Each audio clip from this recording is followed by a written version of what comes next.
I'm joined by Nadim Houry from Human Rights Watch. Nadim, give us the latest on the eyewitness reports coming out of Jisr al-Shughour. It's very hard to get anything from Jisr right now, but we managed to get through to someone who is in a town not far from Jisr, and they reported hearing gunshots in a town called Silmaniye, which is around 8 kilometers. And that seems to confirm what Syrian state TV indicated earlier today, which is that the army has started its quote-unquote military operation on Jisr. So do you fear a massacre is taking place? Look, based on what's happened over the last 3 months in Syria, of course, we're very worried that we're going to see yet again a large number of killings of protesters. This is what we saw in Dar'a, this is what we saw in Hama last Friday, and this is what actually also happened last weekend in Jisr. And now the fear is that this would happen again. And just give us a bit more detail about these claims of shooting just around the area. Details are very hard to get by because the phone calls are very poor quality. This is sort of, we're getting one sentence here, one sentence there. People are very scared, so they're very emotive in the way they're sort of describing what's happening around them. There's a great sense of, everyone is anxious in that region. The Syrian army had been gathering there for the last few days, and based on what people were telling us, in very large numbers. The Syrian army is not even denying that. This is what the Syrian state television keeps saying. We're going to move in, we're going to be very firm, which frankly in Syria is probably just means we're going to kill a lot of people at this stage. The Syrian government today said that they were responding to calls for help and that they were restoring order.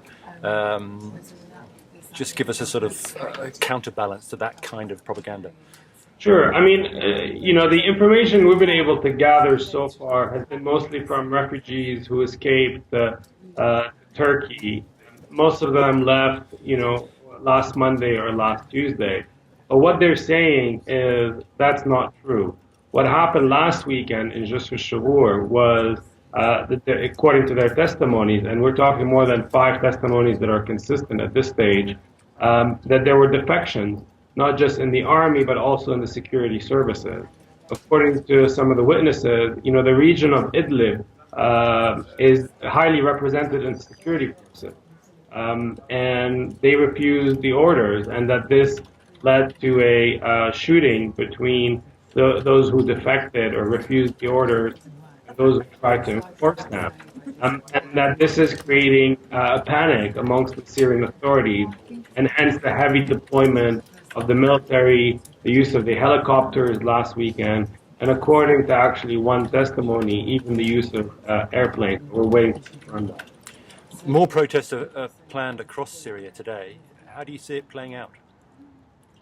Look, clearly the protesters have shown incredible resiliency and incredible courage against all odds. And based on conversations I've been having with activists inside, for them, there was no turning back at this stage. Too much blood had been shed. There was too much violence. They've lost too many loved ones. Too many people have been tortured. They want to keep pushing, and they expect people to keep coming out.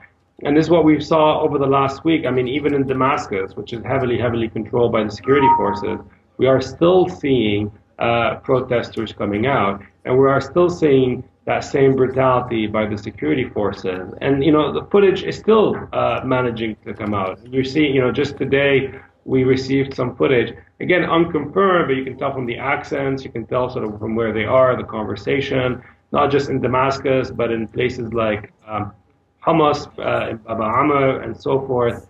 Army and security forces insulting people, beating people, after they've detained these protesters on the street, just yelling at them, you want freedom, and then kicking them, and, just trying to break their will. I think they will fail from all we've seen so far. Is the loyalty of the army the crucial element in all of this? Look, of course, but it's hard. It's hard to know. It's hard to know what is happening inside. Based on various testimonies, not just in Jisr al-Shughour, but also the last few weeks in Dar'a and some other towns, there have been some defections. What we don't know is the scale of these defections. And while it's important, like we've seen in Egypt and Tunisia, the decision of the army to stop shooting at protesters or to refuse orders was key in convincing the regime that it was time to go. We have to wait and see what's going to happen in Syria. Things are playing out differently there. And, the loyalty of the officers in Syria remains clearly with the regime. Okay, Nadim. Thanks very much for sparing the time. Good to talk to you.